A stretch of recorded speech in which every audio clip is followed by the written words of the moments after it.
सबसे पहले आज दुईटा सूत्र आलोचना करवा। प्रथम सूत्र है n = n + 1 आउ गोटे सूत्र होची द्वितीय सूत्र है n स्क्वायर। हमें पढ़ी समस्त गणन संख्या मानकर फर्मूला समस्त गणन संख्या मानकर जोगफल फर्मूला है n = n + 1 / 2। आज आलोचना करवा n = n + 1 कौन और n स्क्वायर। n = n + 1 हम गणन संख्या तो पढ़ी जुग्म अजुग्म संख्या केमती आसो। जुग्म संख्या समस्त जुग्म संख्या मानकर जोगफल मन कर 10 टी जुग्म संख्यार जोगफल बाहर 1 आरंभ कर प्रथम सीरियल आरंभ 10 टा जुग्म संख्या जोगफल सूत्र होची n = n + 1।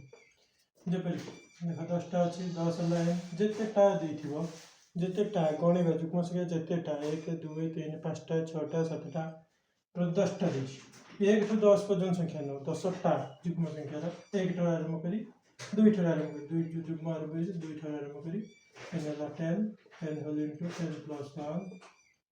0 10 × 11 = 110 जोगफल 110 टी जुग्म संख्या विषय तार अर्थ 110 जोगफल।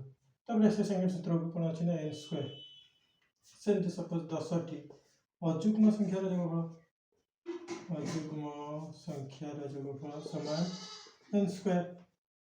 तेणुकरी आसिक पकईदे 10 रो स्क्वायर है समान 100 गोटे